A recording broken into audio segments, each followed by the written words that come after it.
সাকিবকে বললাম শনিবারে ক্লাস শেষে আমার সাথে দেখা করতে। শনিবার দিন ওর সাথে দেখা করতে গেলাম, কালো রঙে নিজেকে রাঙিয়ে। এবার আর একা নয়, সাথে আমার ছোট ভাইয়েকে নিয়ে যেই ওই দিন। সেদিন মাহাদির মুখ থেকে শুনেছিলাম নির্জনে গায়রে মাহরামের সাথে কথা বলা ঠিক না, তাই সাথে একটা মাহরাম নিয়েছিলাম। সাকিব আমায় দেখে অবাক দৃষ্টিতে তাকিয়ে রইল এবং বলল, তুমি এমন ভূত সেজে এসেছো কেন? আর সাথে দেখছি ছোট ভাইটাকেও নিয়ে এসেছো। তুমি কি পাগল হয়ে গেছো? আপনার যা খুশি আপনি বলতে পারেন, আমার কিছু যায় আসে না। আমার আল্লাহ প্রত্যেক মুসলিম রমণীর উপর পর্দা ফরজ করেছেন, যে হুকুম না মানলে নিশ্চিত জাহান্নাম। এতদিন ধরে অনেক অন্যায় করেছি, এখন নিজের ভুলটা শুধরে নেওয়ার সময় এসেছে। আচ্ছা, তো আমায় দেখা করতে বললে যে, কারণটা কি? কারণ আমি আপনার সাথে আর কোনো রিলেশন রাখবো না। প্রেম হারাম। রাসূল বলেছেন, দু চোখের জিনা হলো দৃষ্টিপাত করা, দুই কানের জিনা হলো শ্রবণ করা, জিহ্বার জিনা কথোপকথন করা, হাতের জিনা স্পর্শ করা, পায়ের জিনা হলো হেঁটে যাওয়া, অন্তরের জিনা হলো আকাঙ্ক্ষা ও কামনা করা, আর গুপ্তাঙ্গতা বাস্তবায়িত করা এবং মিথ্যা প্রতিপন্ন করে। সহি মুসলিম কিতাবুল কদর অধ্যায় হলো ৩৩ হাদিস ৬৪। এই হাদিসটি দ্বারা বোঝা যাচ্ছে যে আমরা এতদিন জিনা করে এসেছি, আর এবার এই জিনা থেকে আমি মুক্তি চাই। মুক্তি চাইলেই কি মুক্তি পাওয়া যায়? তোমার যে অনেক ছবি আছে আমার কাছে, আমার সাথে রিলেশন না করলে দেখো তোমার কি হালি না করি। আপনি বুঝার চেষ্টা করুন প্লিজ, আমার পিকগুলো ডিলিট দিন। আমি আর এই হারাম সম্পর্ক রাখতেই চাই না। এতদিন তোমার এই ভাষণগুলো কোথায় ছিল?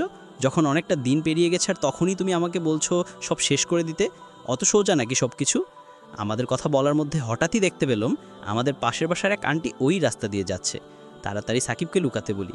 আন্টিটা আমায় বলল, তুই তামান্না তাই না? তোকে তো চেনাই যায় না, একেবারে গেট আপ চেঞ্জ করে ফেললি যে।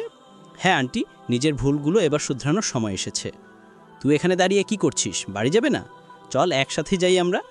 আর কথা বলা হয়নি আমার সাকিবের সাথে। বড় দুশ্চিন্তা আমাকে ঘিরে ধরেছিল। না জানি আমার ছবিগুলো নিয়ে সাকিব কি করে, সেই চিন্তায় ঘুম আসছিল না।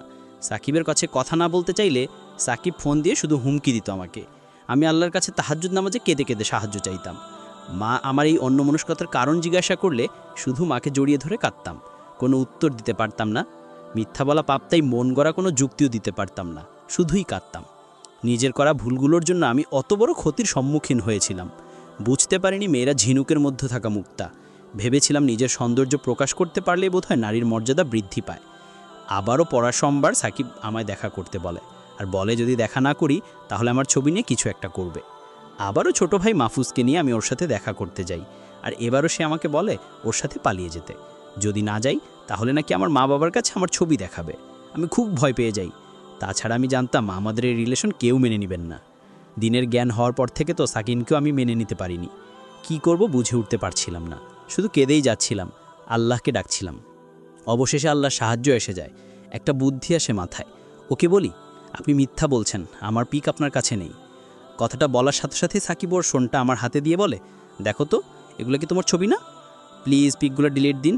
আমি আল্লাহর পথে চলতে চাই, আমায় বাধা দিবেন না প্লিজ। সাকিব তো সমানে আমায় হুমকি দিতেই থাকে। আমি সেই সুযোগে ওর ফোনটাই রিসেট দিয়ে দিই। ও বুঝতে পেরে ফোনটা আমার হাত থেকে কেড়ে নিয়ে ঘাঁটতে থাকে। সুযোগ কাজে লাগিয়ে আমি আমার ভাই মাহফুজকে নিয়ে একটা গাছের আড়ালে লুকিয়ে পড়ি। সাকিব বোধহয় ভেবেছিল আমরা দৌড় দিয়েছি, তাই সাকিবও সামনের রাস্তার দিকে দৌড় দেয়। তারপর থেকে শুরু হয়ে যায় আমার দিনের পথে চলার গল্প। কিন্তু একবারেই যে সব কিছু হয় না, তার বুঝতে বাকি রইল না আমার। আবারও শয়তান আমায় ধোকায় ফেলে, আর এবার যে ধোকায় পড়েছিলাম তাকে বলে নেক্সট সুরতে শয়তানের ভণ্ডামি। এই গল্পগুলো আপনার কাছে কেমন লেগেছে অবশ্যই কমেন্ট বক্সে জানাবেন। পরবর্তী গল্প শীঘ্রই আসবে। নূরের আকাশ চ্যানেলটি সাবস্ক্রাইব করে রাখুন।